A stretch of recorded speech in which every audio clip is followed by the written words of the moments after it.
E estamos ao vivo para mais um bate-papo aqui nas nossas lives de aquecimento para o lançamento da semana que vem, o lançamento do livro 12 Passos para Superar a Ansiedade. Hoje eu vou receber um grande amigo, Leandro Alface.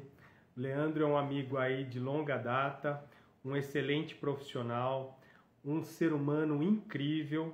Recentemente agora ele lançou um livro maravilhoso que eu tive a oportunidade de ter a minha cópia aqui, ó, do livro dele. Hoje ele vai falar do livro dele, ó, A Arte de Desconstruir, inclusive o meu livro com uma dedicatória aqui, ó. Olha o meu exemplar aqui com dedicatório do autor, né? E na semana que vem a gente vai estar lançando esse aqui que é o meu livro, 12 Passos para Superar a Ansiedade. E sem mais delongas, eu já vou chamar o meu amigo aqui para adentrar comigo, para a gente iniciar o nosso bate-papo de hoje. Eu peço desculpas para vocês, mas eu acredito que vai dar para a gente conversar bem. Boa noite, meu caro amigo. Satisfação muito grande receber você aqui. Você sabe que a gente já se conhece, né, há um tempo.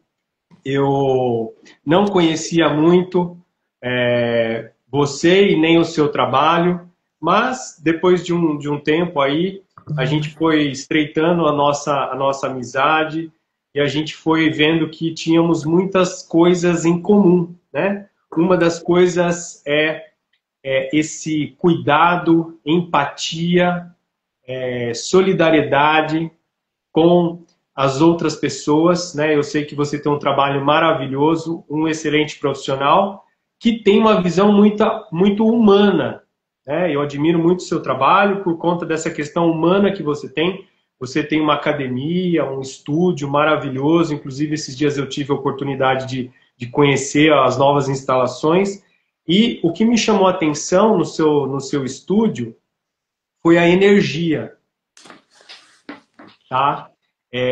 Naquele dia que eu estive em Pirassununga, eu fui visitar algumas empresas, inclusive até para convidá-las para a palestra que eu iria dar lá no sindicato.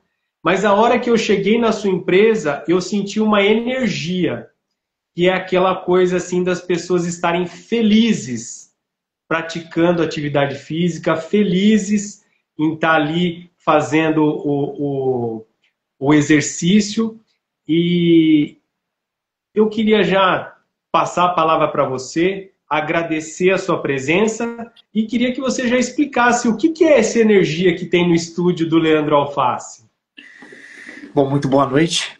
Como é que você está, Matheus? Espero que você esteja bem. Estou vendo que você está todo sorridente aí, então é bom, né, esse ambiente, né, de alegria, de satisfação, porque, cara, é muito do que a gente é, né? Então, eu acho que a gente só consegue doar para as pessoas, a gente consegue transbordar para as pessoas aquilo que a gente é. Então, parabéns pelo seu trabalho, muito obrigado pelo convite.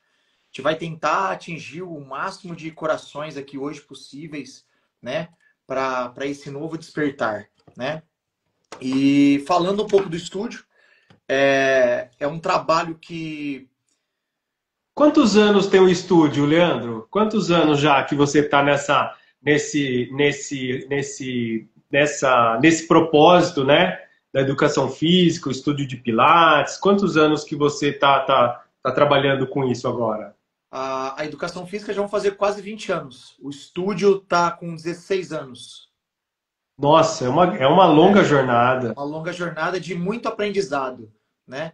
É bater cabeça, né? É entender de fato qual é a nossa utilidade, né? Eu fui buscar no começo a educação física para ser preparador físico de futebol, inspirado no mal, né? E por gostar muito de futebol, ver que era possível ser, né? Mas no meio dessa jornada eu entendi o propósito de estar dentro da educação física.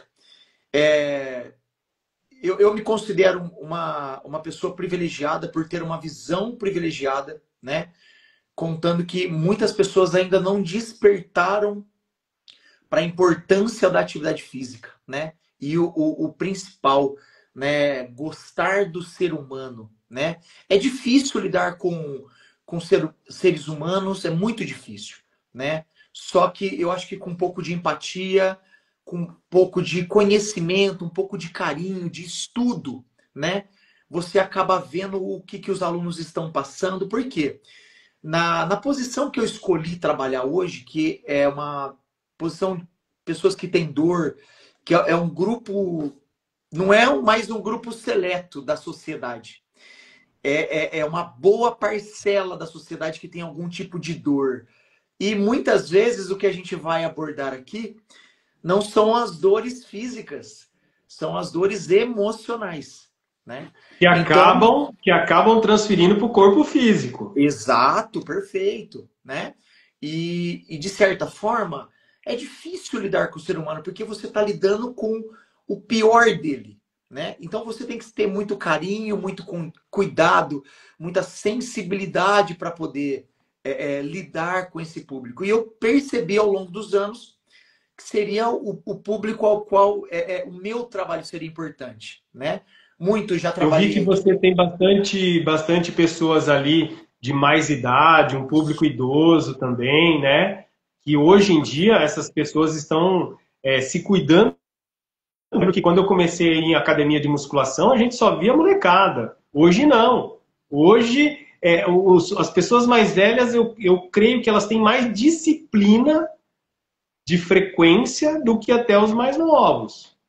Uma das coisas que até a gente vai falar muito sobre aqui na nossa live é justamente um dos principais fatores para as pessoas terem uma frequência muito alta, né? Que é justamente o ambiente. Aquele ambiente a qual você esteve presente, que você presenciou, né? Aquilo é uma parte de mim, né? Então, hoje o estúdio é uma parte de mim, né? Que o João, a Verônica, eles se agregam muito nesse ambiente e doam também todo o amor, todo o carinho de acolhimento, né? Porque quando a gente fala de dor, quando a gente fala de mazelas humanas, eu acho que precisa do acolhimento, né? Então, antes da gente sair prescrevendo exercício, a gente precisa entender um pouco do ser humano, o que ele está passando por aquele momento, porque vai fazer O toda que a que ele diferença. quer, né, Leandro? Isso, Porque todo mundo quer alguma coisa, né? Todo mundo quer alguma coisa. Eu acho que o grande lance é você entender o que a pessoa quer, o que ela está buscando. Porque às isso, vezes a pessoa chega para você, ela faz um pedido para você, mas aquele pedido é só a ponta do iceberg. isso. Tem Perfeito. muita coisa por baixo, né? É, o que a gente vê, na verdade, as pessoas com grandes insatisfações, né? E dessas grandes insatisfações, o que acaba acontecendo? Muitas vezes elas são refletidas, como você já mencionou, né, no corpo físico. Ah, então é a gordura, são as dores, né? É a falta de massa muscular, é o reflexo nos exames, né? Mas é justamente o que você está falando. Qual é essa dor? O que ela precisa de verdade? E ali, né, eu falo que é um ambiente duro. Por quê? Porque aos poucos eu vou ajudar essas pessoas a tirarem aqueles véuzinhos que vão tampando os olhos, né? Porque às vezes uma vida muito acelerada. Então, opa, pera, por que está acelerado? Vamos desacelerar, né? Que é tudo para ontem. Outro, uma vida um pouco mais acomodada, uma outra pessoa com uma vida um pouco mais insatisfeita. Então a gente vai ajudando, né, através desse ambiente, a tirar os pequenos véus, né, para que a pessoa possa tomar conhecimento de fato da sua própria realidade, da sua própria pessoa, né? Que acho que o nosso maior desafio em vida é descobrir verdadeiramente quem a gente é, né? Você sabe que eu, particularmente, eu frequento academia desde muito cedo. Eu comecei a minha vida no esporte com 6 anos de idade, fazendo judô ali com o professor Cesário. Na época era ali na 13 de Maio, na escola da Dona Lazinha, ali na 13 de Maio, tinha uma escola de balé e o Cesário tinha junto ali uma academia de judô. E então eu comecei muito cedo no esporte. E a minha mãe me levou para o esporte porque eu brigava na escola. A minha mãe, eu brigava na escola e aí eu acho que alguém falou assim, ó, coloca esse menino no judô para ver se ele descarrega as energias, para ver se ele se acalma. E de fato, o judô foi muito bom para mim e eu tive a felicidade de ser mentorado, né? Eu digo que hoje eu tenho o professor Cesário como um mestre mesmo para mim. Ele, além de ser mestre de judô e jiu-jitsu, eu tenho uma relação meio que de pai e filho com ele, por quê? Ele fez um papel de educador na minha vida. Não só, que esse é o papel do professor também de educação física, né? Ele fez um papel de educador. Então, eu tenho várias passagens maravilhosas com ele, mas teve uma delas que me marcou muito, que a gente foi participar de um campeonato de representando a cidade de Pirassununga, né, aqueles campeonatos regionais, que agora eu esqueci o nome, e a gente competia por equipes. Então eram cinco lutadores contra cinco da outra cidade e ganhava a equipe que tivesse no mínimo três vitórias, né? E aconteceu que tava empatado e eu fui fazer a última luta e eu queria definir se a nossa equipe ia ganhar ou não. E eu perdi a luta, né? E eu me senti tão mal, né? Aquele sentimento de culpa, de derrota. E eu saí do tatame e isso eu já era de maior, já era um homem formado. Eu saí, eu comecei a chorar na frente dele pela pessoa que ele representava para mim, né, de tanta importância que tinha a nossa relação, eu me senti meio que culpado, eu me senti mal por ter perdido a luta e ter prejudicado a equipe. E aí ele virou para mim e falou assim, olha, meus parabéns, eu estou muito feliz pelo que você fez lá, porque eu vi que tudo que era possível para você e tudo que eu ensinei para você, você aplicou. Hoje não foi o dia que você ganhou, mas você está de parabéns. Cara, isso já fazem mais de 20 anos, que eu acho que esse é o papel do treinador. Esse é o papel do coaching, né? É aquele cara que, inclusive essa semana eu assisti um Reels daquele cara da água lá, que vende água, o moreninho do Rio de Janeiro.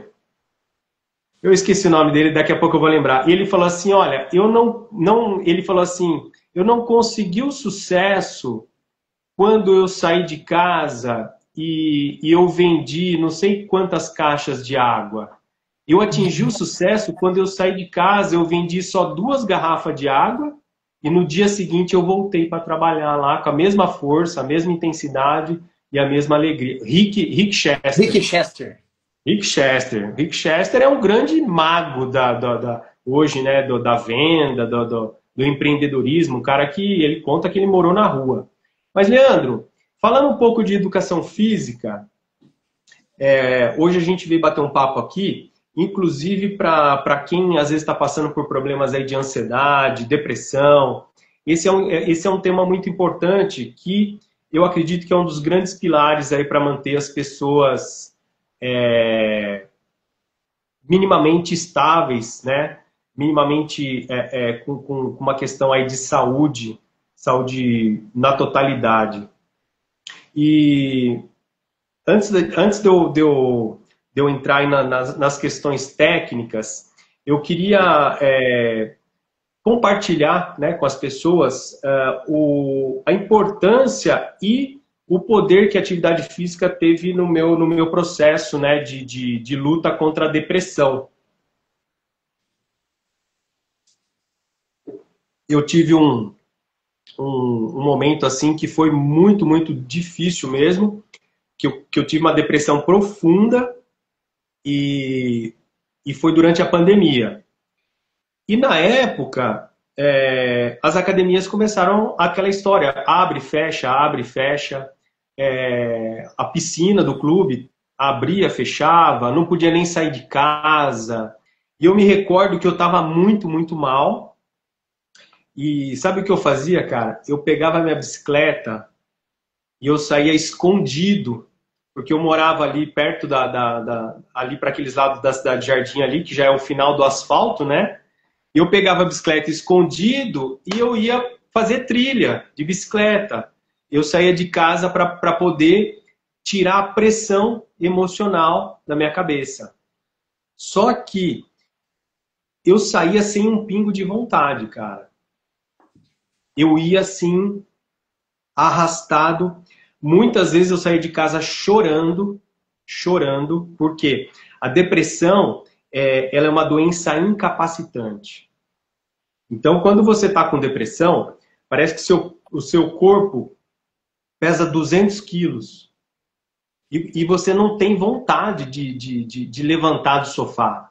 É uma luta para você poder fazer uma atividade física, é algo assim que você tem que ter muita, muita força de vontade, muita determinação. E só que aí o que acontecia, a grande maravilha, né, da atividade física, cara, quando eu chegava em casa na volta, eu era outra pessoa. E aí eu queria que você explicasse um pouco disso tecnicamente, fisiologicamente, o que acontece no corpo, né, questão de hormônios e na nossa mente também, depois que a gente faz atividade física, principalmente aeróbica, tal. Eu queria que você falasse um pouco, explicasse um pouco para a galera sobre essa questão aí.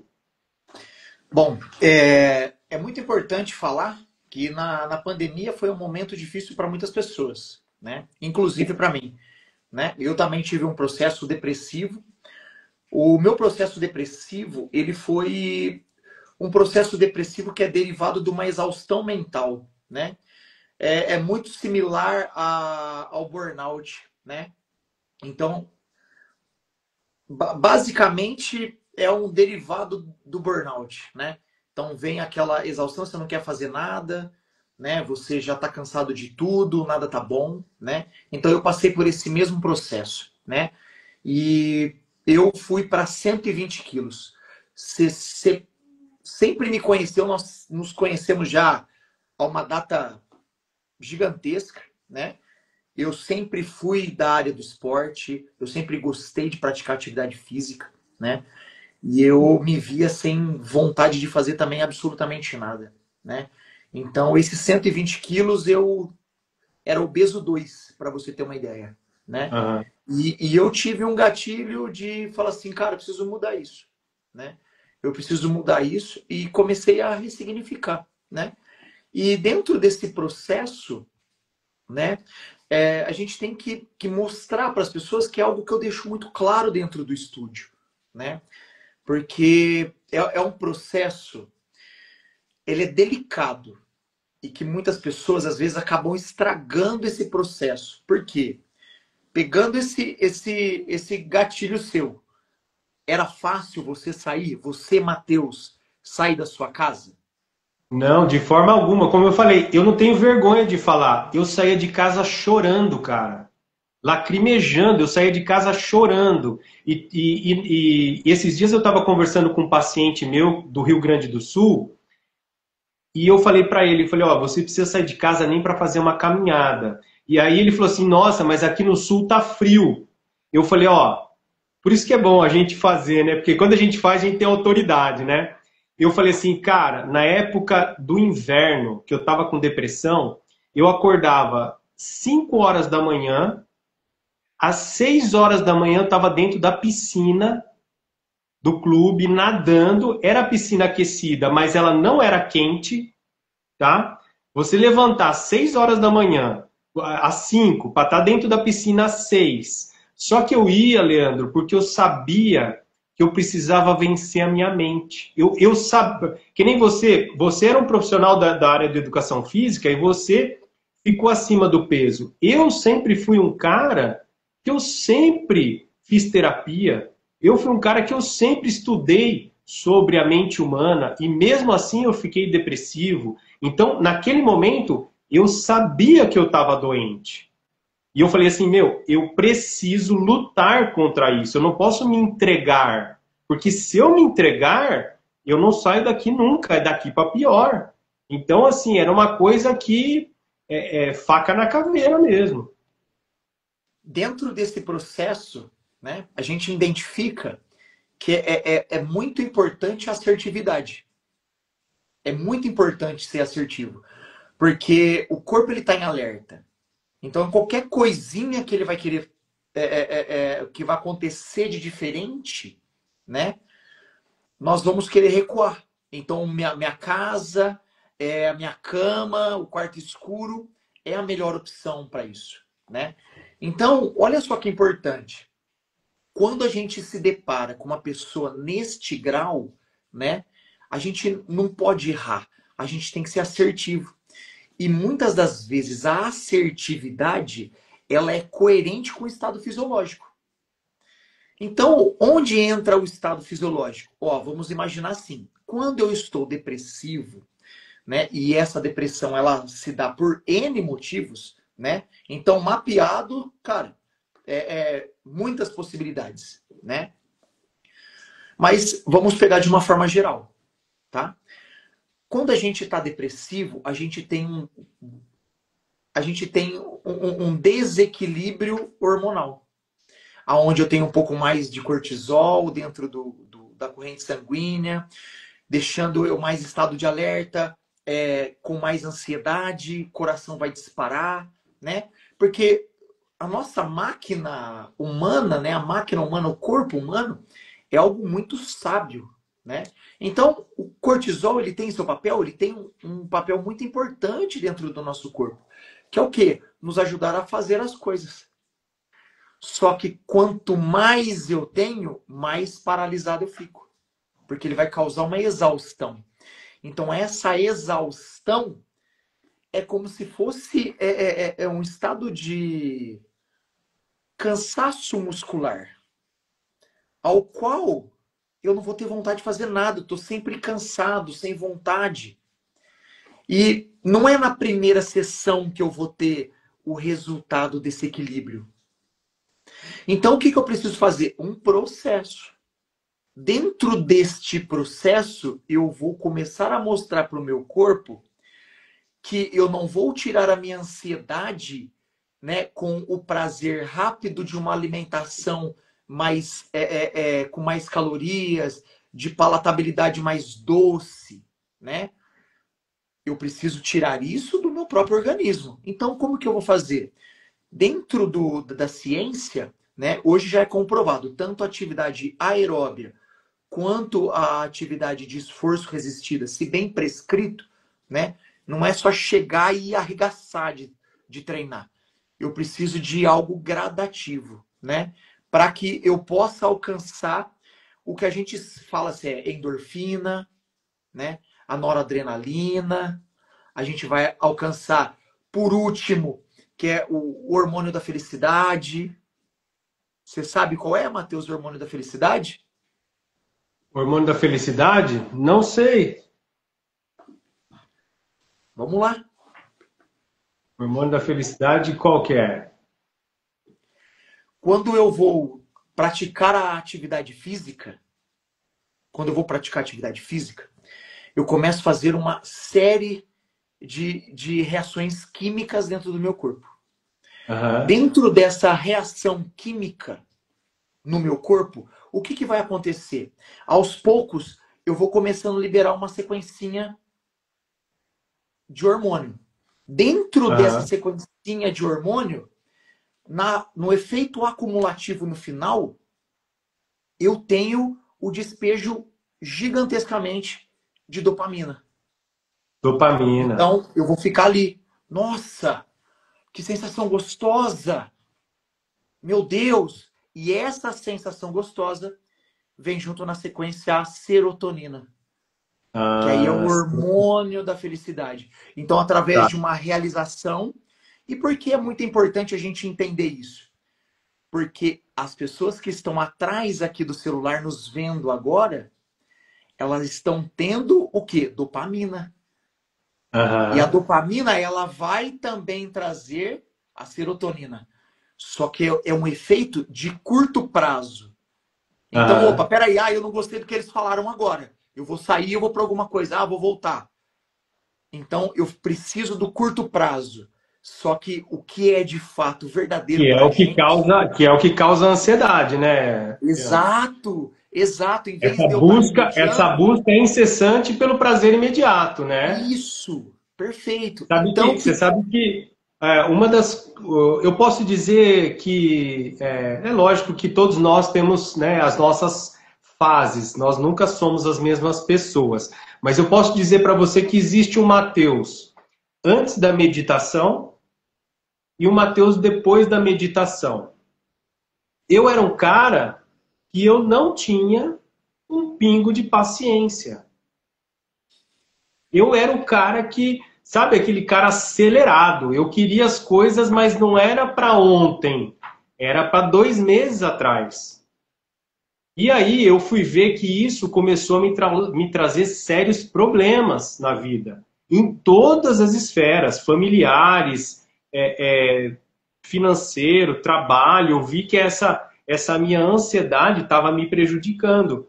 Foi aí que, por conta da dor, né, eu conheci a meditação e, graças à meditação, eu me tornei outra pessoa. E eu posso dizer para você, hoje, às vezes eu me deparo com uma situação que ela me causa um pouco de ansiedade, e aí eu falo assim, pera lá, eu quero fazer exercício. Que bom que veio esse desejo de resolver isso logo. Eu vou exercitar isso. E aí eu começo a fazer exercícios, tal, tal, tal.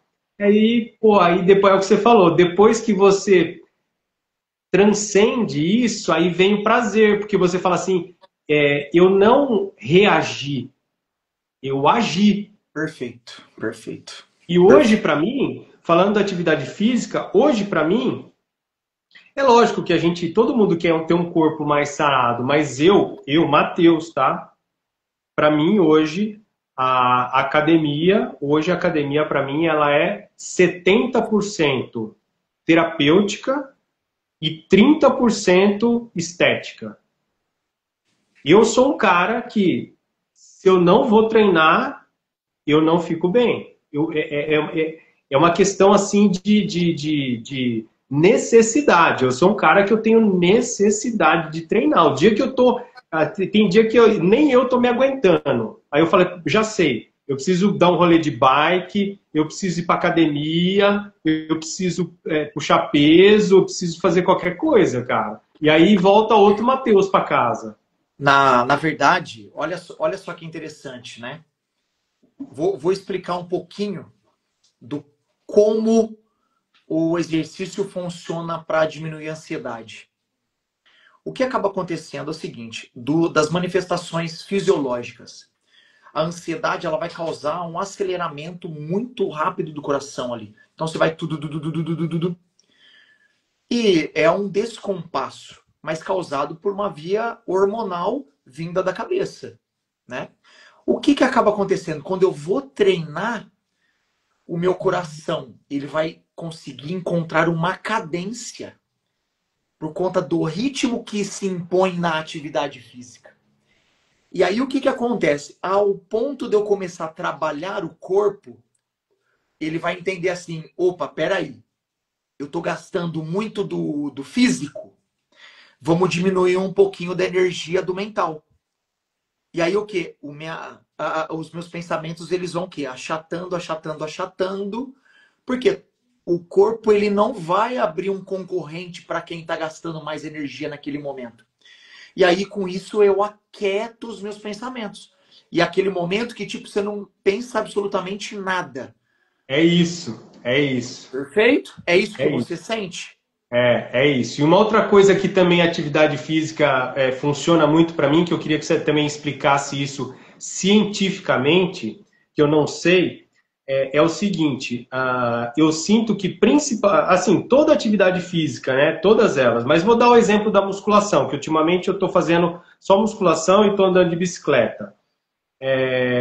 Mas eu pretendo voltar para o jiu-jitsu agora também. Eu sinto que quando eu começo a aumentar a carga, né? Então você começa ali gradativamente, conforme você vai treinando, você vai aumentando um pouquinho a carga, porque essa é a finalidade da musculação, né? Você vai devagarzinho aumentando a carga. E, obviamente, quando você põe a carga mais alta, ela é muito difícil. Só que quando você consegue superar essa nova carga, isso tem um fator emocional na sua cabeça de superação. Então você ensina para o seu cérebro que ele pode mais, que ele é capaz, que ele consegue. Porque a hora que você olha, ou você vai pegar aquele peso e fala assim, não, não vou dar conta, não vou dar conta. Aí você faz aquela força e tal, e você dá conta. E depois, quando você se depara com qualquer problema na sua vida durante o dia, e que às vezes é um problema que você fala assim, poxa, eu não vou dar conta. Automaticamente o seu cérebro já foi treinado para não se auto-sabotar e ele entender, não, não, opa, peraí, eu consigo. Eu queria que você explicasse um pouco disso. Na verdade, o que a gente vai fazer, olha só, eu tenho alguns pontos para falar. E depois a gente vai debater sobre isso. Por quê? Eu entendo assim, ó, hoje, né? Sobre a carga. Quando você coloca uma carga, você está aumentando o seu condicionamento. No caso da musculação, o seu condicionamento resistido. Então, você ou está fazendo um processo que a gente chama de hipertrofia muscular, tá?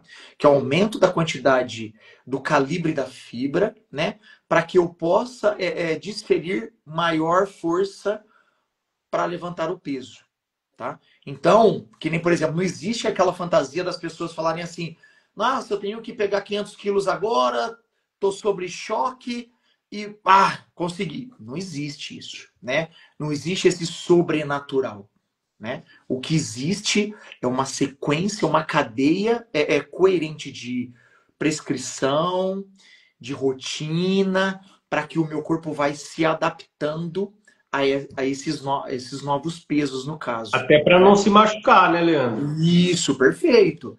Perfeito, né? Porque, olha só, né? Eu vou desviar um pouquinho, daqui a pouco eu volto. O que eu acredito muito hoje? Eu fui, e a minha profissão hoje, ela ainda é tida como uma das referências platônicas. Por que referência platônica? Porque quem tem o corpo mais bonito tem maior poder de palavra. Então, às vezes, uma pessoa não tem um conhecimento técnico, mas por ela ter um físico estereotipado, ela tem mais voz ativa do que a pessoa que tem a razão do treinamento, né? Isso porque a gente vem entrando, ou na verdade a gente vem seguindo um estereótipo estético. Quando você falou assim para mim, hoje é 70% mental, 30% estético, ainda eu vou falar assim para você. O nosso corpo físico, ele tem que ser um retrato do nosso corpo espiritual e mental. E o que acontece? Tudo tem que ser um reflexo. Tudo tem que ser um reflexo. Então, E o equilíbrio, né? Isso, perfeito. Por quê? O que vai acontecer? Eu preciso ter um equilíbrio de alimentação, um equilíbrio de descanso, um equilíbrio de treino, para que as coisas aconteçam na sua naturalidade. E aí as pessoas muitas vezes acreditam, né, no efeito crônico, por exemplo, da musculação para o aumento da massa muscular, né? Só que isso eu estou causando um desequilíbrio. Eu vou causar um desequilíbrio. Então, muitas vezes, quando você olha, né, principalmente para aquelas gerações mais novas, as quais a gente já passou, né, que é aquele momento de provação. Eu quero estar bem. E o que é estar bem? Refletido no físico, né? Então, eu extrapolo perco o equilíbrio e muitas vezes acontece o que aconteceu comigo. Eu exagerei tanto nesse estereótipo que ficou algo insustentável para mim. Para as pessoas, eu tinha um corpo legal. Só que lá dentro, para mim, não estava legal. Por quê? Porque eu tinha um desequilíbrio, né?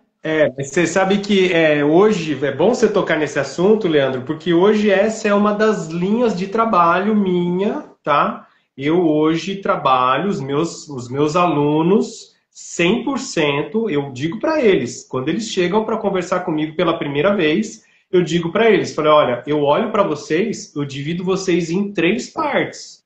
Eu estou olhando vocês aqui, eu estou dividindo vocês em três partes: físico, mental e espiritual. Não tem como eu ser alguém que vai cuidar da sua saúde, eu vou cuidar só da sua parte emocional e não vou falar de espiritualidade, ou então que eu não vou falar da sua parte física. Por quê? Uma interfere na outra. Perfeito. O seu corpo físico interfere na sua mente. A sua mente interfere no seu espiritual. O seu espiritual interfere na sua mente. É tudo, uma coisa interfere na outra. São coisas interdependentes. E eu demorei muitos anos para aprender isso. Porque quando eu comecei a fazer terapia, é lógico que as coisas vão evoluindo. Eu entrei na sala de um terapeuta a primeira vez na minha vida, já vai fazer quase 30 anos. Então, a linha de trabalho, de informação que se tinha dos psicólogos há quase 30 anos atrás, não é a mesma que se tem hoje. Eu acredito que na sua profissão também, em 30 anos, muita coisa mudou. Mas os meus psicólogos, na época, eles tinham resistência de falar de espiritualidade, eles nem tocavam em questões físicas. Você está entendendo? Então, hoje, eu falo para os meus alunos, falo, olha, eu não falo de religião, de forma alguma mesmo, porque eu tenho alunos de todas as religiões, de todos os partidos políticos, de todas as opções sexuais. Então, eu sou um cara que, profissionalmente, eu preciso ser neutro, mas não tem como não falar de espiritualidade. Por quê? Por exemplo, chega uma pessoa para se tratar comigo e a pessoa está sofrendo, às vezes, de depressão. E aí ela acredita que ela está com depressão porque ela está sem dinheiro. Na cabeça dela, ela está com depressão porque está sem dinheiro. Aí a primeira coisa que eu falo para elas, falo, olha, você nunca ouviu falar que os ricos milionários também têm depressão? Você nunca ouviu falar com, como é que chama lá, ó, a Anitta, o blogueiro lá, o que luta boxe lá, esqueci o nome dele. Whindersson Nunes. O Whindersson Nunes, você acha que ele não tem problema de dinheiro, estava com depressão. Aí eu falo assim, Padre Fábio de Mello, Padre Marcelo Rossi com depressão, ou seja, não é falta de Deus, não é falta de crença, não, é porque a depressão, ela é uma doença. E da mesma forma que eu não peço para ter uma diabetes. Às vezes acontece essa diabetes, eu tenho essa diabetes, é lógico que muitas vezes são causadas por falta de cuidados, né? A própria depressão também tem muitos casos que são questões comportamentais, mas às vezes a pessoa chega que ela está com depressão, ela diz assim, meu problema é financeiro. E aí a gente vai investigar, né? Porque a psicanálise é a teoria da associação livre. Então a pessoa, conforme ela vai falando, ela vai botando para fora tudo que estava ali guardado, né? Recalcado, principalmente na mente inconsciente. E aí vem os traumas da infância, da juventude, ou até de alguns anos atrás. E às vezes essa pessoa teve um problema muito sério com alguém. Um problema muito grave, onde que ali ficou uma mágoa, um ressentimento, uma dor emocional, uma ferida, né? Na psicanálise a gente chama das feridas emocionais, que é o abandono, a rejeição, a traição, o abuso e a injustiça. São as feridas emocionais. E como que você vai deixar essa pessoa aí? Como que você vai conseguir perdoar essa pessoa que te causou mal, que te causou dor e sofrimento, se você não tiver o dom do perdão? Como que você vai conseguir liberar essa pessoa para você se libertar dela? Porque enquanto a gente não perdoa, a gente carrega o agressor conosco, né? Então, como que eu vou perdoar alguém se eu não tiver uma crença, uma fé, né?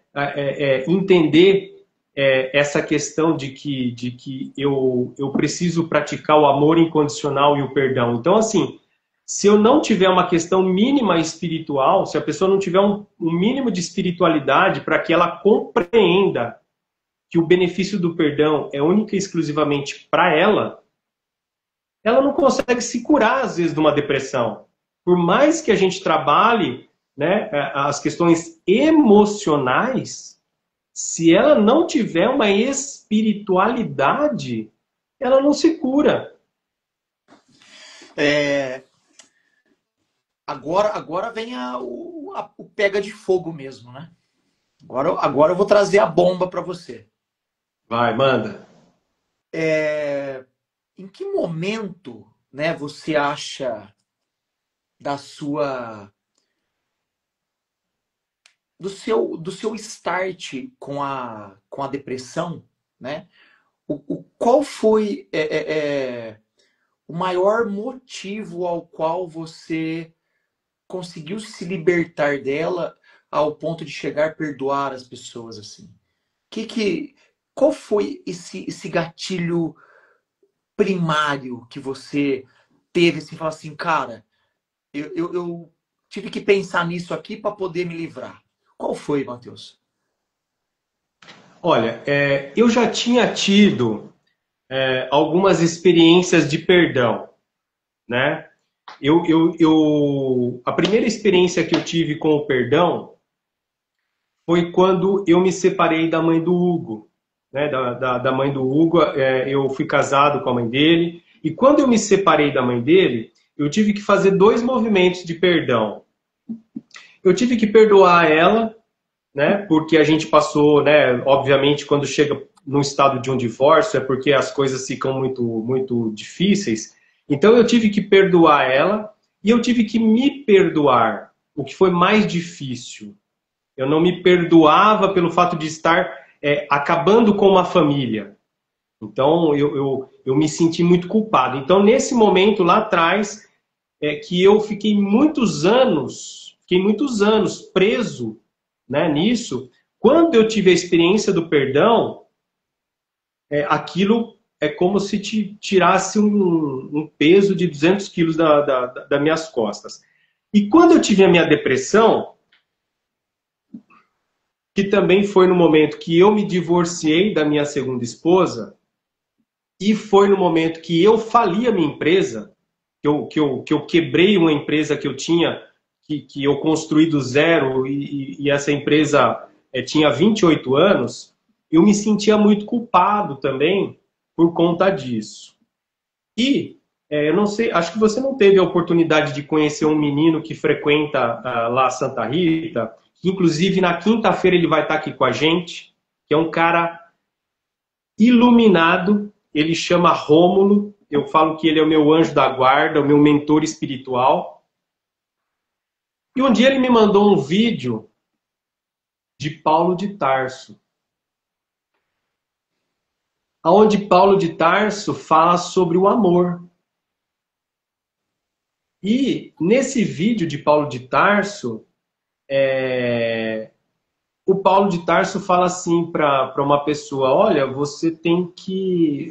a pessoa fala assim para Paulo, como que eu vou perdoar essa pessoa? Ela fez isso para mim, ela fez aquilo, e não sei o quê, E eu não entendo como que eu posso perdoar essa pessoa, como que eu posso deixar essa pessoa ir, tal, não sei o quê. Aí o Paulo de Tarso fala assim, você tem que amar. Aí o cara fala assim, não, mas como que eu vou amar uma pessoa que me prejudicou, que me maltratou, que me fez sofrer? Como que eu vou amar essa pessoa?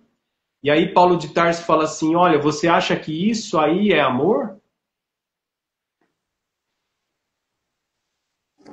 Amar alguém é você aceitar quem essa pessoa é, do jeito que ela é, independente do que ela fez para você. Isso é amor.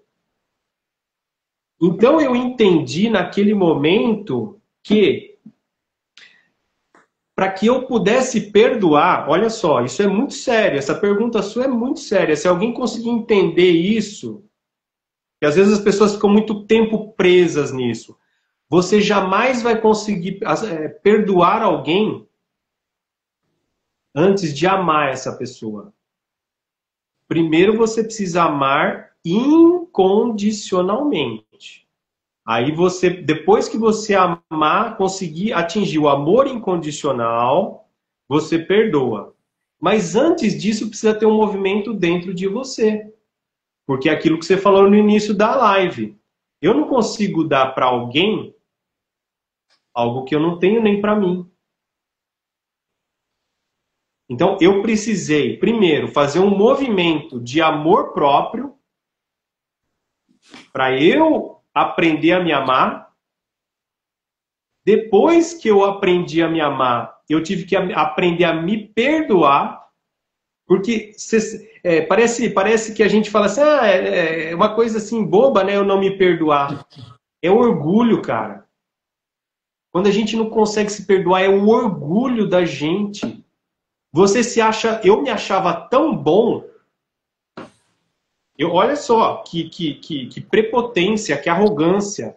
Como eu tinha 28 anos de empresa, como eu estudei muito, eu sempre fui um cara que eu estudei muito, sempre estudando, fazendo cursos, treinando minha equipe. Então, como eu me achava muito bom naquilo que eu fazia, quando eu quebrei, eu falei, não é possível. Eu? Como que eu? Como que vai acontecer isso comigo? Eu me achava mais do que eu era. Arrogância, prepotência. Então, assim, essa questão, eu não sei se eu te respondi, mas essa questão do perdão, eu entendi que para eu poder me curar, eu precisava me perdoar e perdoar as pessoas que tinham me machucado. Eu acho perfeito essa colocação sua, né? Era a resposta que eu esperava de verdade, né? Porque eu passei por isso, né? Eu passei justamente por isso, né? Obviamente que são desafios adversos, você vai passar por um tipo de desafio, eu vou passar por outros tipos de desafios, né? Mas que, na verdade, todos têm a mesma essência, né? Eu fiquei lá com 120 quilos, né? Eu precisei ressignificar toda a minha vida dentro da atividade física. E as coisas não estavam andando para mim no estúdio, porque eu tinha que ser o primeiro a passar por aquilo, né? Então, dentro do que eu posso doar para as pessoas nessa live hoje, sobre a atividade física, que o maior bem que a gente está fazendo com a atividade física é para nós mesmos. Então, uma terapia, Matheus, é um treino, sabe? É um exame que você tem que fazer. Qualquer ajuda que você se permita receber, ela é um primeiro passo para o auto-amor. Porque, cara, eu sou um apaixonado, cara, eu tenho uma afinidade com Jesus gigantesca, assim, sabe? E ele fala assim pra gente, porque é muito nítido pra mim. É vocês, pô. Se salvem. Não quer que vocês salvem uma cidade, isso e aquilo, que você tenha... Cara, se salvem. E como é se salvar dentro deste nosso programa de vida, né? É superar os desafios. E hoje eu poder olhar para trás todos os desafios que eu pensei que estivesse me colocado para baixo, na verdade eram degraus para que eu pudesse estar subindo, né? Porque você olhar com esse olhar de maturidade para a sua vida e falar assim, olha, se não fosse aquela pessoa ter feito isso, se não fosse eu ter passado aquela situação, se não fosse ter feito aquilo lá, eu não teria a oportunidade para ter o conhecimento que eu tenho hoje. E acho que é uma Exato. questão da vitória, né? Do alto amor, chegarmos até aqui. Que nos faz referência para as outras pessoas no ponto de falar assim, olha, eles se amam, ao ponto de passarem por determinadas situações e superarem. Mas que aqui estão pessoas que não vai fazer nada por ninguém. Nós estamos aqui para reforçar que cada um precisa fazer a sua parte. E que sim, nós precisamos estar prontos para ser o maestro dessa evolução. Dar o toque certo que Perfeito. essa pessoa precisa. A gente precisa conduzir com maestria uma evolução sua, mental das pessoas, né? Eu no físico. Porque não Perfeito. adianta você chegar para a pessoa e falar na primeira sessão, ela está depressiva, ela demorou para procurar você, a sua ajuda. E aí ela vai chegar para você e ela vai falar assim, nossa, tá acontecendo tal coisa. Aí você vai falar assim, é culpa sua. O que a pessoa vai fazer? Vai se fechar. Ela não está Vai preparada. embora, né? Na verdade, a gente, o nosso papel, assim, o primeiro papel, eu acredito que para você também, o primeiro papel é o acolhimento, né? A pessoa deu um passo de se matricular numa academia, no estúdio, deu um passo de fazer um curso comigo. Tem o japonês lá, o Tadashi, ele fala que querer se curar é 50% já do caminho. Porque tem pessoas que não tomam essa decisão. Exatamente. Então, quando Exatamente. você toma a decisão de querer, já é 50%. Lembrando também, Leandro, que o nosso processo nunca acaba, né? Eu hoje tenho outros desafios, eu acredito que você também tem outros desafios. Eu hoje tenho outros sonhos, né? Tenho outros desafios. O meu filho Hugo está vindo agora para Ribeirão Preto, para fazer faculdade aqui em Ribeirão. E esses dias aconteceu um fato assim que eu falei, caramba, eu acho que eu acertei. Porque ele veio passar um fim de semana aqui, veio sair com os amigos aqui, foi pra balada, não sei o que e tal, e ele veio de carro. E eu falei assim pra ele tá com 18 anos, eu falei assim, eles iam numa festa, eu falei assim pra ele, filho, ele ia pra casa dos amigos e tal, eu falei, ó, deixa o carro lá onde vocês estão e vai de Uber. Porque às vezes você quer tomar uma cervejinha lá, não sei o que, vai de Uber, não vai de carro, né? Ele falou, tá bom, pai. Aí eu falei, ó, e você vai vir dormir aqui em casa, não sei o que? Ele falou, não sei, acho que eu vou dormir na casa do meu amigo. Eu falei, tá bom, eu tô aqui, qualquer coisa eu tô aqui. E aí ele sabe que eu acordo cedo, né? Era 5 horas da manhã, o telefone tocou. Eu falei, ixi, aconteceu alguma coisa, né, cara? O moleque ligando 5 horas da manhã, vindo da balada, deve ter acontecido alguma coisa. E eu acordo nesse horário, ele já sabia que eu estava acordado. Aí eu falei, ô filho, tá tudo bem? Ele falou, pai, posso ir dormir aí? Eu não vou dormir na casa dos meus amigos, não. Posso dormir aí? Eu falei, pode. Ele falou assim, ó, eu tô de carro. Mas, ó, pai, eu não bebi nada, não, viu? Eu tô indo aí e tal, porque eu tô com o meu carro, mas eu não bebi nada. Aí eu falei, cara, tudo bem, vem pra cá, não sei o quê. Mas aí eu lembrei de quando eu tinha a idade dele, né? E que na idade dele eu não tinha esse juízo que ele tem. Eu não tinha esse juízo. E eu olho para o meu filho, o Hugo nunca deu trabalho, cara. Ele nunca deu trabalho. E quando eu pergunto para ele, eu falo assim, filho, você tem algum trauma, algum problema, alguma coisa, né, de você ter crescido aí com o pai e mãe separado, tal, não sei o quê? Ele falou, não, pai.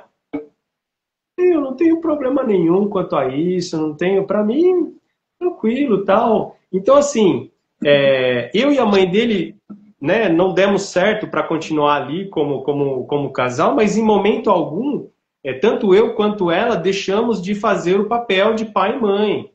Então, inclusive, um dos motivos da gente tomar a decisão de se separar foi porque, até pensando nele, falou, olha, não é legal uma criança crescer num lar onde o pai e a mãe já não estão mais dispostos a ficarem juntos, né? Então, você vê, naquela época, eu não tinha essa visão da onde a gente ia chegar. E hoje, cara, olhar, né, depois de tudo que passou, tal, e tá todo mundo bem, todo mundo tranquilo, tal, mas também teve muito trabalho, cara. Foi um trabalho muito árduo, sabe? Um trabalho muito árduo para que as coisas fossem assim, né? Então, às vezes as pessoas falam, o quanto que vale a pena investir numa academia, o quanto vale a pena eu investir num processo de autoconhecimento. Às vezes às vezes a pessoa não sabe, né, Leandro? Mas às vezes uma promoção no trabalho está relacionada a um treino que ela faz com você. Uma das coisas que você falando de filho, né? Nós temos o Miguelzão também. E uma das coisas que eu me preocupo muito, assim, sabe? Né? Eu tô aprendendo a ser pai ainda, né? Eu tive um tipo de pai que teve uma outra percepção no pai dele, né? No caso, meu avô, né? Então, a gente sempre espera algo a mais, assim, de uma pessoa. E que chega nesse momento, a gente entende que a gente teve aquilo que a gente precisava, né? E que é importante a gente não querer ser um pai que eu não tive, mas sim o pai que é necessário que o Miguel tenha, né? Isso aí. E uma das coisas que eu me baseio muito, sabe? Primeiramente no exemplo. Eu acho que os pais hoje, eles devem ser um exemplo. Como eu quero que o meu filho pratique atividade física? Pô, eu sei que a atividade física ela é importante. Mas como eu quero obrigar o meu filho a fazer se eu não faço? Como eu quero que o meu filho não fume se eu fumo? Como é que eu quero que meu filho não beba bebida alcoólica na balada se eu bebo? Então, eu acho que tudo parte do exemplo, né? E tudo o que a gente eu falo para as pessoas, desculpa eu te cortar, mas eu falo para as pessoas que eu aprendi a mentir com meu pai e com a minha mãe. Por quê? Tinha o telefone fixo, o telefone tocava, e às vezes era alguém que a minha mãe não queria falar, ou o meu padrasto não queria falar, eles falavam assim para mim, fala que eu não tô. Cara, você falar isso para uma criança de 6, 7, 8 anos, você está ensinando a criança a mentir. Tá tudo normal. Tá tudo normal. Isso é uma mentira. Você está ensinando a criança a mentir. Sim, perfeito. E para mim, hoje, o que eu penso assim, né? Eu sou muito conhecido em Pirassununga, né? O nome está se espalhando cada vez mais. E eu acho que para o Miguel, eu acho que eu espero deixar um legado, né? De honestidade, de uma pessoa que se dedicou a ajudar as outras pessoas e, acima de tudo, me ajudar, né? É uma jornada difícil, não é fácil, né? Mas se olharmos pelo aspecto de crescimento, evolução, nós precisamos passar por isso. Porque você sabe, fazendo uma correlação também com a atividade física, é uma coisa que eu também faço muito essa correlação, porque às vezes eu chego na academia e aí a primeira coisa que eu vou fazer é abdominal, né? E abdominal é tenso, né, cara? E eu sempre tenho essa consciência. Dois gatilhos, duas chaves que viraram na minha cabeça, Leandro, que depois que eu entendi isso, cara, a minha vida ficou muito mais direcionada, eu posso dizer. A primeira delas foi que o medo ele está apontando para onde eu tenho que ir. Tudo que eu sinto medo é uma bússola dizendo, ó, você tem que vencer isso aí. E a outra coisa é o caminho muito fácil. Cara, se tá muito fácil, eu falo, meu, não é por aqui. Não é, tem alguma coisa errada. Você tá entendendo? Eu entendo. Você falando assim, eu gosto de usar muito o Hermes Trismegistus, que é as 7 leis do princípio hermético, né? E quando você fala, né, do medo, o medo sabia que é o ponto de equilíbrio da balança, porque ele está entre o sucesso e a covardia. Então, o medo, ele está postado justamente no meio dos dois. E um pouquinho de medo vai fazer com que eu tome cuidado para alcançar o meu sucesso sem colocar os pés pelas mãos. Mas o excesso do medo, ele vai fazer com que eu congele, né? Então, isso é o princípio da polaridade. Mesma coisa do calor e do frio, né? O calor e o frio é a mesma coisa, a temperatura. Só que cada um está no extremo. Então, o que você fala do medo, né? É aquele pontinho de desequilíbrio. Olha, eu vou desequilibrar um pouquinho mais para o sucesso, eu quero ir. Mas se eu tiver um pouquinho de medo, vai fazer com que eu tenha prudência naquilo, né? Só que se eu tiver um pouquinho mais para trás, para o negativo, eu vou me acovardar. Então vai vir aquele sentimento, fala assim, opa, não vai dar certo, ó, melhor você não ir. Que é o mesmo, que é a mesma questão, às vezes alguma paciente chega para mim e fala assim, eu odeio aquela pessoa. Aí eu faço um momento de silêncio, né? E aí eu falo assim, ó, o amor e o ódio estão aqui, ó. A ausência, quer dizer, aliás, o oposto do amor não é o ódio, é a indiferença. Exato. Aonde existe ódio, o ódio nada mais é do que a impossibilidade de amar. Quando nós temos a vontade de amar e nós não conseguimos amar por algum motivo, aí nós odiamos. Mas o ódio não é ausência do... Ali no ódio tem amor também. Perfeito. Perfeito. E uma das coisas que a gente pode entender, né, é justamente o legado que a gente vai deixar ao próximo, né? Então, hoje, eu entendo que a vida, ela é primeiramente vivida por mim, né? Então, eu consigo dirigir a minha vida e que as pessoas possam ter uma referência de como possa dirigir as suas vidas. Por quê? Que nem, por exemplo, né? A gente vai falar do caso da obesidade. A obesidade, muito que se vê de influenciadores hoje, que eram obesos e hoje são influenciadores fitness, o que acaba acontecendo?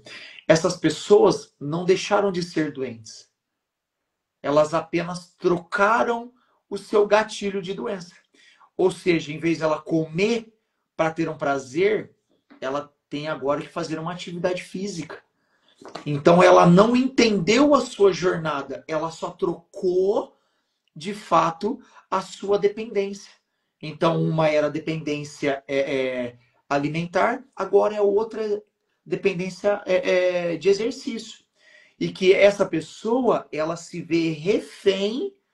Não, se eu não fizer isso, eu vou engordar, isso, aquilo. E elas, de fato, não prestam atenção na sua transformação, naquilo que elas precisam transformar.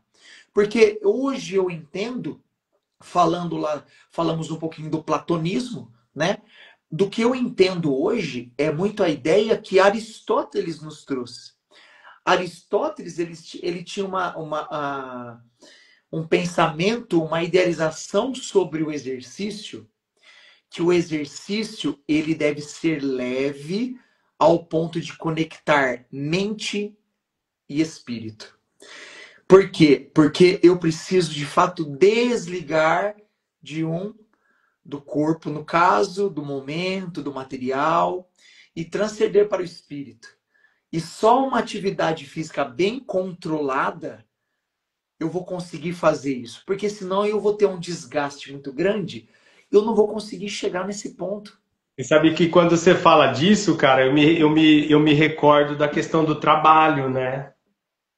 O Perfeito. trabalho é algo também que as pessoas, muitas vezes, elas acabam adoecendo, porque não tem um limite, não tem um parâmetro, não tem uma balança, né? Então, às vezes, a pessoa ela acaba se perdendo e deixando de lado a própria saúde, ou a família, ou fazer outras coisas, porque foca só no trabalho, acha que o trabalho é a coisa mais importante. Aí vem a questão, né, o Joel J fala, né?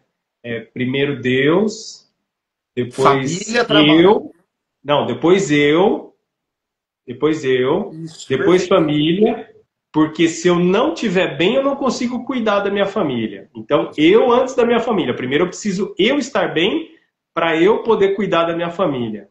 Aí depois a família e depois o trabalho. Então, quando a Eu, gente inverte essa ordem, aí, obviamente, os problemas começam a acontecer, né? eu de contraposto, assim, né? Hoje eu não entendo mais o esporte de alto rendimento como uma boa referência, né?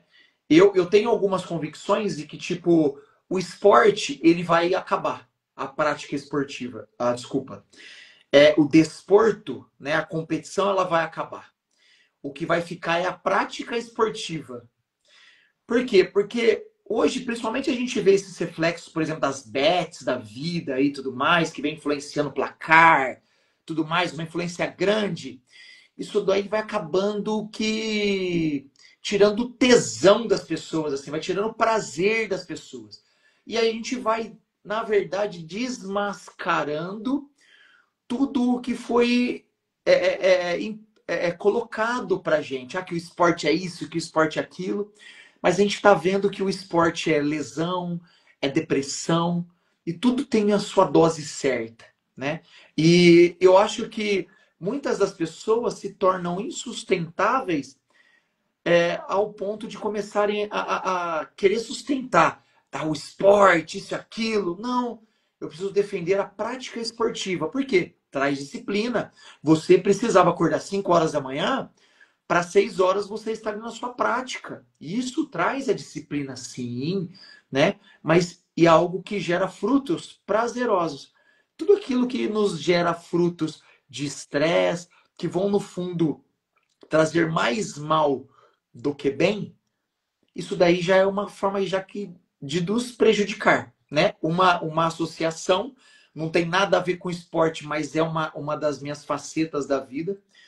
Eu gostava muito do hobby de pôquer. Eu jogava pôquer. E eu jogava bem, né? Eu me dedicava muito, estudava e eu tinha uma idealização.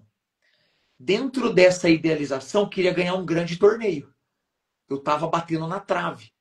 E eu saí de um torneio assim de uma forma muito inusitada, assim. Eu tinha 1% de chance de perder e esse 1% de chance se fez dentro do jogo. E aí, aonde eu estava uns 3 dias bem aborrecido, e aí a Carol falou assim, eu lembro até hoje, até o lugar que a gente estava passando de carro. Ela perguntou para mim assim, ela falou assim, você tem certeza que é só por prazer que você está jogando poker? Aí eu comecei a olhar, e aí eu fui ver que eu tinha encontrado mais uma Pulga. válvula de escape para poder ser reconhecido, para que eu pudesse ter aceitação, ter o reconhecimento de alguém. Falar assim, ó, está sendo reconhecido aqui, que você ganhou. Então se tornava algo que era muito... Eu era obcecado, mas era algo que eu queria buscar um reconhecimento. A partir do momento que eu vi isso aí, eu falei, opa, peraí. E aí eu vou ver que eu não preciso jogar mais. Eu até tentei voltar algumas vezes, mas não faz mais Não sentido. faz mais sentido porque Cara, você. Não faz mais sentido porque você já não é mais a mesma pessoa, né?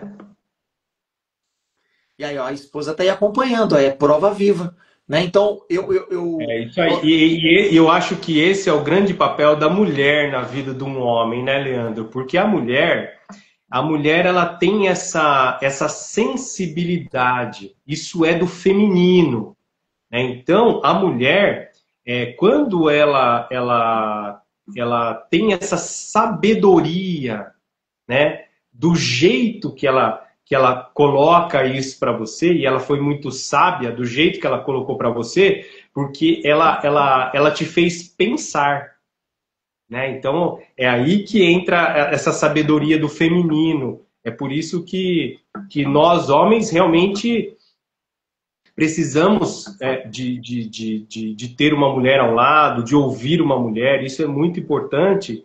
E é sabedoria, né? É sabedoria, porque a gente, inclusive, eu fui estudar um pouco a questão de filosofia, né? E a gente fala que, né, tem uma brincadeira que fala assim que a mulher consegue fazer 10 coisas ao mesmo tempo. E isso aconteceu na nossa ancestralidade, porque o homem ele tinha que sair para caçar. Então, ele desenvolveu uma visão focada, porque ele precisava caçar, matar aquela presa para poder levar a comida para a família e para a prole. Porque se ele perdesse aquela caça, ele não sabia quando que ele ia conseguir outra caça. Em contrapartida, a mulher, ela ficava cuidando dos filhos.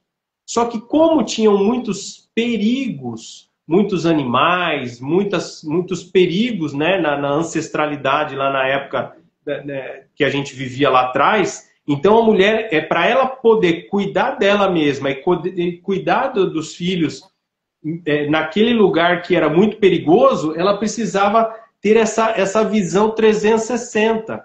É por isso que a mulher desenvolveu essa capacidade de fazer várias coisas ao mesmo tempo, e o homem não. O homem tem aquela coisa que é reta, né? O homem é assim, é por isso que a mulher precisa mexer o pescoço do homem, né? Porque quando ele põe a cabeça no lugar, ele vai que vai.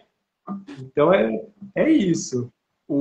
E é engraçado, né? Que quando você fala do masculino e feminino, né?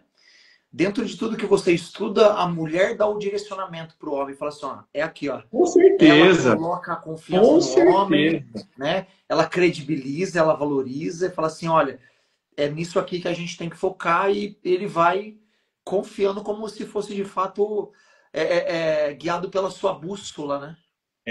O Yang fala muito de energia masculina, energia feminina, e eu, inclusive, eu era um cara que eu tinha problemas de energia masculina, né? Por quê?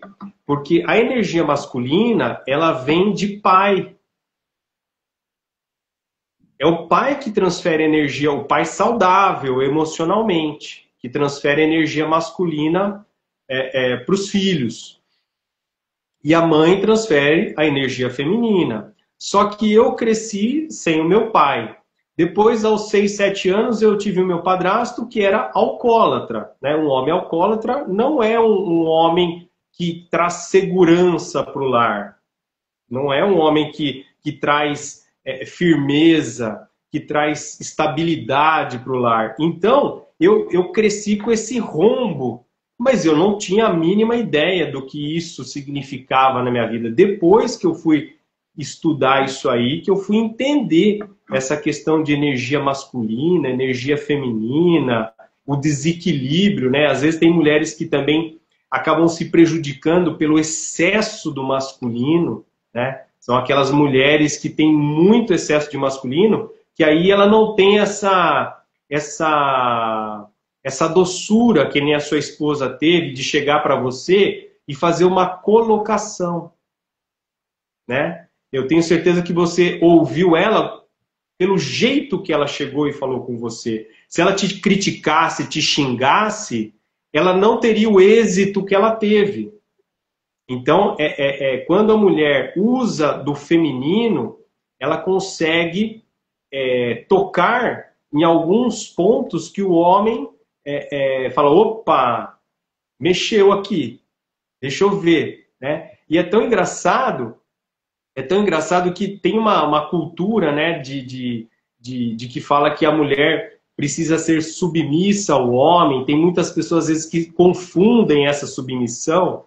E hoje, eu acredito que essa submissão tem a ver com isso que a sua esposa fez. Olha, eu vou falar com ele, eu vou colocar para ele, mas a decisão é dele. Eu só vou apontar. E ela deixar você enxergar, deixar você decidir. E aí depois você vai falar para ela, olha, você tinha razão. Um dos pontos que eu acho que é importante, né, de tudo isso, e ao longo desses anos eu vim desenvolvendo, né, até pelas questões de observar muito o que a gente tem de Jesus, né? Então você imagina assim, um cara que era, para a época, extremamente fora da curva, né? E você ter como ele uma referência entre as outras pessoas. As pessoas não entendiam o que ele falava, mas ela atraído pelo tamanho da aura dele. Então a energia, que é aquilo que a gente desenvolve lá no estúdio, né? Esse ambiente acolhedor e tudo mais era dele, só que a dele era, cara, gigantesca, né? E aí eu me ponho no lugar dele. Um cara com uma sabedoria, ele veio para trazer informações para que as pessoas se libertassem de verdade, né, do sistema.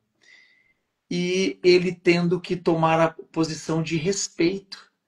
Porque fala assim, ó, olha, eu trago esta ferramenta para você e você use ela do jeito que você quiser. Se você quiser para persuadir as outras pessoas, você usa. Se você quer se libertar, você usa. Se você não quiser fazer nada com isso, você não faz nada. E é você respeitar. Exatamente, é você respeitar as pessoas simplesmente. Então, uma das coisas que eu mais tento desenvolver em mim hoje é o respeito pelas pessoas. É respeitar quem elas são, no que elas acreditam, né? E é de fato, acho que esse olhar da submissão, né? De tipo falar assim, cara, eu tenho uma maior consciência da ação, então cabe a mim, de fato, respeitar, me pôr abaixo para que as coisas sejam feitas assim segundo a vontade deles e não a minha.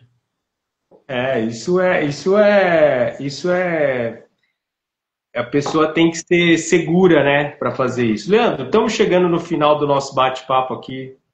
Eu queria te agradecer mais uma vez pela sua disponibilidade, pelo seu tempo. Eu sei que você é um cara muito ocupado, além do trabalho, tem a família. Meu muito obrigado mais uma vez. Terça-feira que vem, né, daqui uma semana, a gente vai ter o lançamento do livro. Eu vou fazer uma aula especial. Nessa aula eu vou falar, eu vou dar detalhes de como que eu superei a minha depressão. Inclusive eu vou falar não só questões aí de emocionais e questões de exercício, mas também eu tive que tomar muitas decisões para eu poder me curar. Eu tive que estabelecer novos limites com famílias, com amigos, até limites comigo mesmo, né? Eu tive que deixar algumas pessoas para trás, né? Para eu poder me curar. Não que eu não amasse essas pessoas, mas porque eu vi que para onde eu estava indo, o que eu queria da minha vida, eu não conseguia mais manter essas pessoas na minha vida. E isso tem a ver muito com dependência emocional, né? Hoje eu trato muito esse assunto no meu trabalho, que é a questão da dependência emocional. Eu era um cara extremamente dependente emocional, eu era um agradador, eu era um homem bonzinho, eu achava que o fato de eu ser um homem bonzinho, eu tava sendo bom. Até que um dia um terapeuta falou para mim que ser bonzinho não tinha mérito nenhum. E aí esse terapeuta falou assim para mim, Matheus, você está estragando as pessoas quando você é bonzinho, porque você está tirando delas a responsabilidade e a oportunidade de crescer. Quando você faz por elas, quando você quer agradar todo mundo, você o primeiro que você está se colocando acima delas, achando que você é melhor que elas, que, né, isso é arrogância, porque você está querendo resolver mais do que é da sua responsabilidade. E aí eu falei, opa, vamos mudar isso aí. E esse também foi um dos motivos que me levou a adoecer. Então, na terça-feira que vem, eu vou falar muito disso, desses limites que eu tive que estabelecer na minha vida, nos meus relacionamentos, até com o meu próprio filho, tive que restabelecer, reorganizar a nossa relação. Enfim, você é meu convidado também para terça-feira que vem.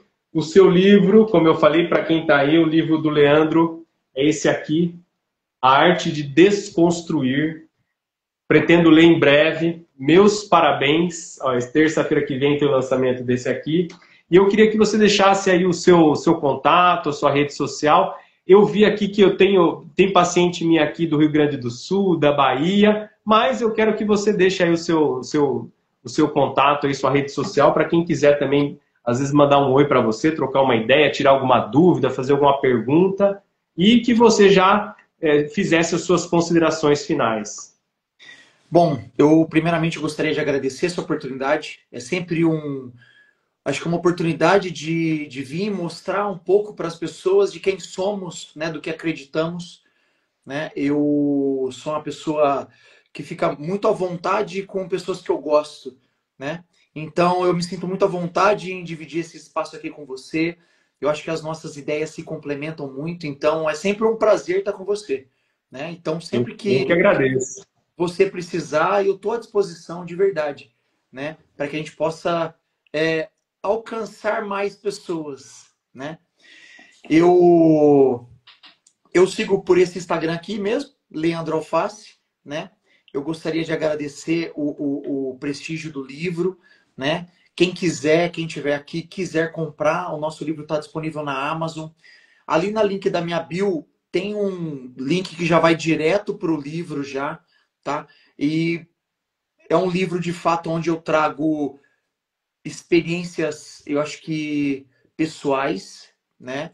Aonde eu tive que desconstruir, assim como você mencionou várias coisas ao longo da nossa live, que você teve barreiras, eu tive também, né? E o que eu tive que fazer para poder olhar diferente, para transpor aquele problema, né? Então, dentro desse livro aqui, é um livro para estimular as pessoas a voltarem a ler. No Brasil, a gente teve uma perda, né, significativa de leitores, então são quase 10% a gente perdeu de leitores. A gente tinha 56 milhões de pessoas que pelo menos leram um livro, né, ao longo de um ano, e isso daí já estava chegando a quase 46% só, né? E aí eu atribuo, eu tenho alguns defeitos de série, mas que me potencializaram muitas outras coisas, né? Então eu tenho o TDAH, eu tenho a dislexia, né? Então, para mim foi um esforço muito grande me pôr na posição de leitor. Hoje eu reconheço que não tem forma melhor de aprender do que não for pelo livro, pela ideia que um autor traz, você conseguir mergulhar aqui, ó meus livros ali, ó. Eu não paro de ler também. Atualmente eu já estava lendo, tinha parado, agora voltei ali, ó. Tô com esse aqui agora, As Armas da Persuasão. Perfeito. E eu acho que eu já escutei, eu fui do audiobook, né? Eu gosto muito de vídeos, mas eu entendo que pelas nossas vias sinápticas cerebrais, eu acho que a quietude e a leitura, elas combinam bem. A via a qual a percepção da leitura entra pelo nosso cérebro, ela é um viés mais imponente, porque nos pega desprevenido ali, né? E essa leitura que eu trago para as pessoas é uma leitura muito simples, convidativa a um bate-papo, né? Para que as pessoas possam não olhar para a minha história apenas, mas um convite para olhar para a sua própria história, né? E mostrar que existem livros e autores que trazem uma facilidade na leitura. Eu não consigo ler, juntar palavras, né, sílabas. Então, para mim é difícil. Às vezes eu bati o olho, eu sei que é arte, por exemplo, que eu estou aqui com o meu livro, mas é porque eu memorizei. Mas se colocasse o arte com as mesmas letras em ordens diferentes, eu ia ler a arte também, né? Então, para mim, quando tem uma palavra muito difícil, né, eu tenho uma dificuldade de ler, não consigo ler. Então, me torna algo desmotivador a ler. E aí eu fui buscar em recursos mais práticos, mais fáceis, mais palpáveis, né? E para isso eu tive que fazer um mergulho interno. O que é o mergulho interno? Eu quero encontrar as pessoas que eram que nem eu.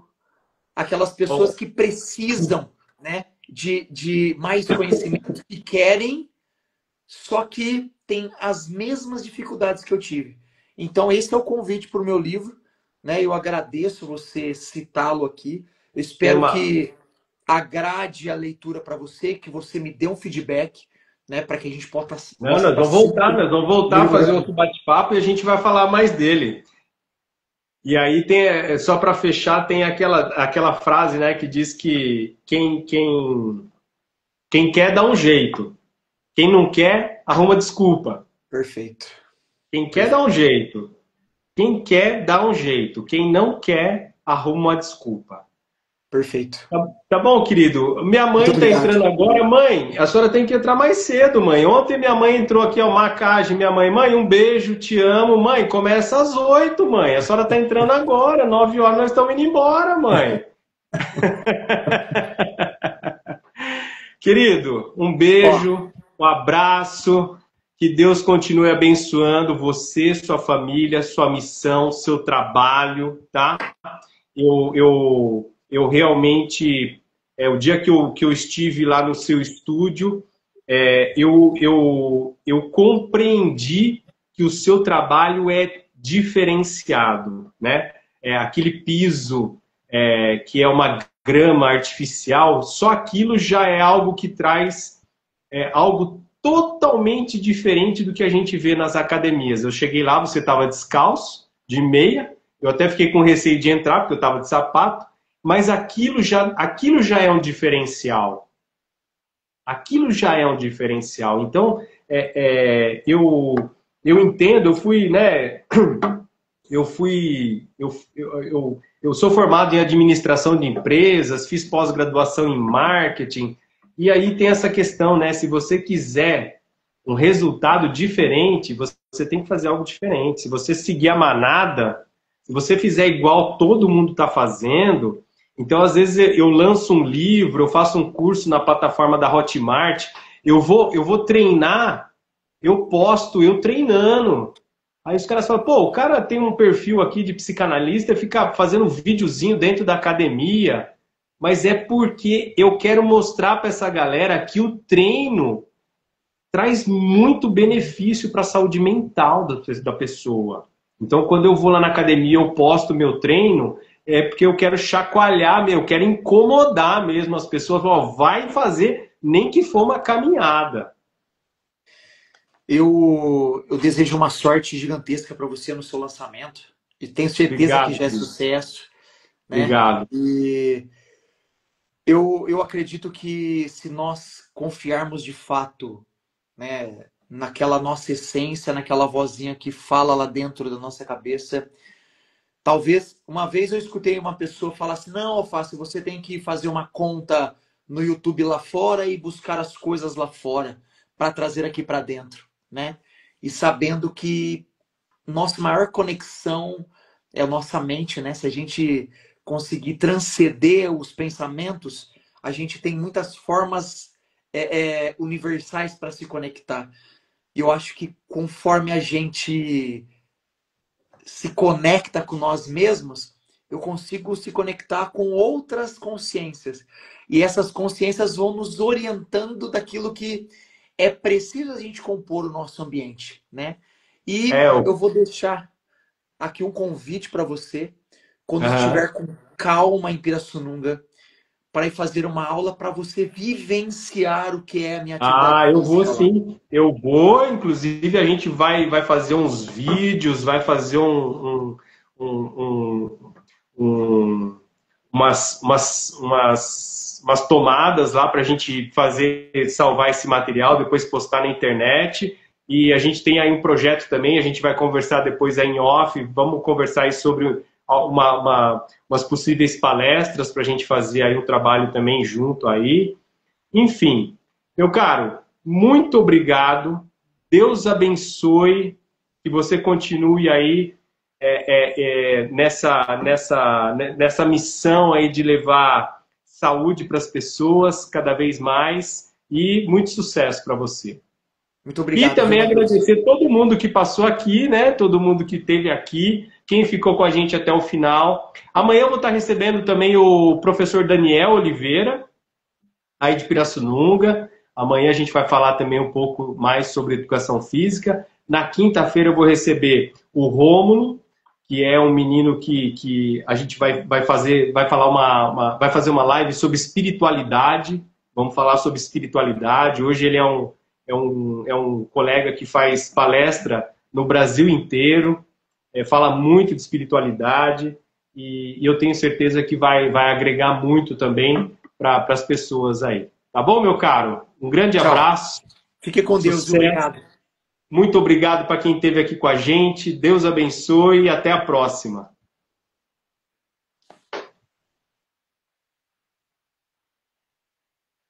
E, muito obrigado para quem esteve aqui com a gente. Amanhã a gente vai estar recebendo o professor Daniel Oliveira, hein? Para amanhã, mais um pouquinho sobre educação física com o professor Daniel Oliveira. Uma boa noite a todos e até a próxima.